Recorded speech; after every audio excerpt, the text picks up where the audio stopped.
बिस्मिल्लाहिर्रहमानिर्रहीम। अस्सलामुअलैकुम dear viewers and my YouTube family, क्या हाल व अहवाल है। गौहर नायाब चैनल से मैं आपकी खिदमत में हाजिर हूँ और आपके लिए आज एक इंतहाई इंटरेस्टिंग स्टोरी की वीडियो बनाकर लाई हूँ। अगर आपको मेरी वीडियो अच्छी लगे तो प्लीज़ मुझे कमेंट्स में ज़रूर बताएं और लाइक भी कर दें, और आप मेरे चैनल को सब्सक्राइब करना भी ना भूलें। तो लेट्स स्टार्ट वीडियो। कहते हैं कि कदीम ज़माने में एक रईस की बेटी घुड़सवारी के दौरान घोड़े से नीचे गिर गई और उसके कूल्हे की हड्डी अपने बंद से जुदा हो गई।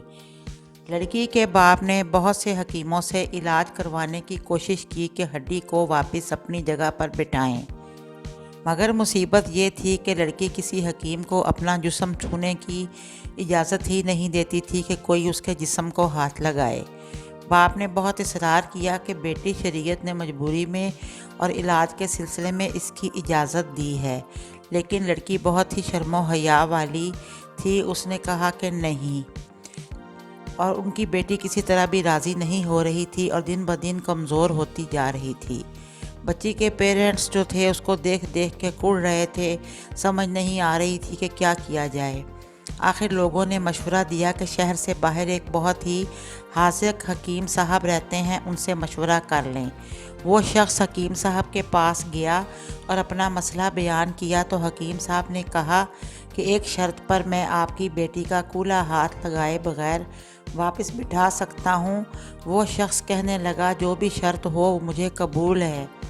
हकीम ने कहा कि शर्त यह है कि एक बहुत मोटी ताज़ी गाय मेरे लिए ला दो, तो मैं इलाज कर दूंगा आपकी बेटी का। वो शख्स बहुत भारी कीमत पर शहर की सबसे मोटी ताज़ी तनोमंद गाय ख़रीद कर हकीम साहब के घर ले गया। हकीम साहब ने कहा, अगर आप अपनी बेटी को परसों अपने साथ ले आएँ, उसी दिन अल्लाह के हुक्म से मैं उसका इलाज कर दूंगा। जब वो शख्स चला गया तो हकीम साहब ने अपने शागिर्दों से कहा कि 2 दिन तक ना तो गाय को घास का एक तिनका भी खिलाया जाए और ना पानी का एक कतरा भी पिलाया जाए। शागिर्द हैरान हुए कि इतनी मोटी ताज़ी गाय जो है वो 2 दिन में भूख और प्यास से कहीं मर ही ना जाए, लेकिन चूँकि उस्ताद का हुक्म था इसलिए तामील के सिवा कोई चारा ना था। 2 दिन तक गाय भूख और प्यास की शिद्दत से बहुत कमज़ोर हो गई। दोपहर के वक्त वादे के मुताबिक वो शख्स अपनी बेटी को चारपाई पर डालकर हकीम साहब के पास ले आया। हकीम ने लड़की के वालिद से कहा कि अपनी बेटी को गाय की पीठ पर बिठा लें।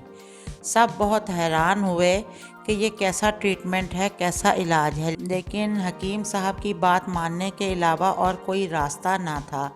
लड़की को गाय की पीठ पर बिठा दिया गया। अब हकीम साहब ने अपने शागिर्दों से कहा कि लड़की के दोनों पाँव गाय के पेट के गिर्द रस्सी से बांध दें। ये काम होने के बाद हकीम साहब ने शागिर्दों से कहा कि अब गाय के सामने घास और दूसरी खुराक डाल दो।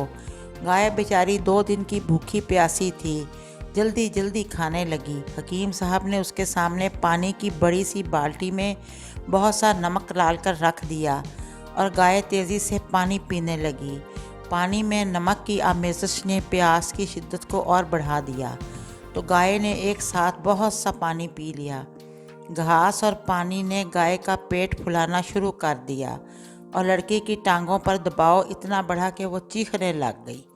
अचानक खड़ाक की आवाज़ आई और लड़की शिद्दत दर्द से बेहोश हो गई।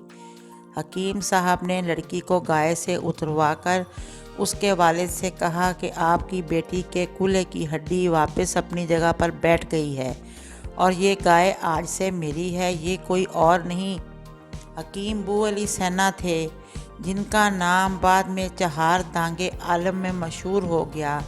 आप सब ने हकीम बू अली सैना का नाम सुना भी होगा और पढ़ा भी होगा कि वो कितने बड़े हाज़िक हकीम थे। उनके नाम पर पाकिस्तान में तालीमी इदारे भी बनाए गए हैं। ये हकीम बू अली सैना ही थे जिन्होंने ये ऐसा अनोखा इलाज दरियाफ़्त किया कि बहुत ही ज़्यादा अनोखा इलाज کہ کس طرح سے انہوں نے گائے کو بھوکا رکھا، اسے اتنا بھوکا رکھ کے چارہ پانی کھلایا، اس کا پیٹ پھولا تو جو لڑکی ہے اس کی ہڈی ٹوٹ گئی کولہے کی، بغیر کسی حکیم کے ہاتھ لگائے۔ اور اس رئیس نے حکیم صاحب کا بہت زیادہ شکریہ ادا کیا اور اس کو انعام و اکرام دینے کو کہا، لیکن حکیم صاحب نے کہا کہ انہوں نے یہ سب کچھ اللہ کے واسطے کیا ہے، صرف بس وہ گائے لیں گے، گائے ان کو دے دیں۔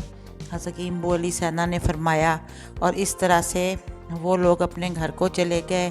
اور ان کا یہ جو ان کا علاج کا یہ طریقہ کار تھا، ان کی عقل مندی کا، یہ ہر طرف دنیا میں یہ واقعہ مشہور ہو گیا کہ حکیم ابو علی سینا صرف حکمت نہیں جانتے بلکہ بہت زیادہ عقل مند بھی ہیں، جو ادویات کے ساتھ ساتھ دماغی طور پہ بھی وہ بہت سیانے ہیں۔ تو اب میں آپ سے اجازت چاہوں گی، اور جانے سے قبل میں آپ سے کہوں گی کہ پلیز آپ کو اگر میری ویڈیو اچھی لگی ہو، یہ سٹوری آپ کو اچھی لگی ہو، تو ویڈیو کو لائک کرنا نہ بھولیں، اور بیل آئیکن کا بٹن بھی پریس کر دیں تاکہ میری آئندہ آنے والی نوٹیفیکیشنز ملتی رہیں آپ کو، اور آپ لوگ میری ویڈیوز کو انجوائے کرتے رہیں۔ کمنٹس میں مجھے بتائیں کہ ویڈیو کیسی لگی۔ اللہ حافظ، نیکسٹ ویڈیو میں انشاءاللہ پھر ملاقات ہوگی۔ Take care.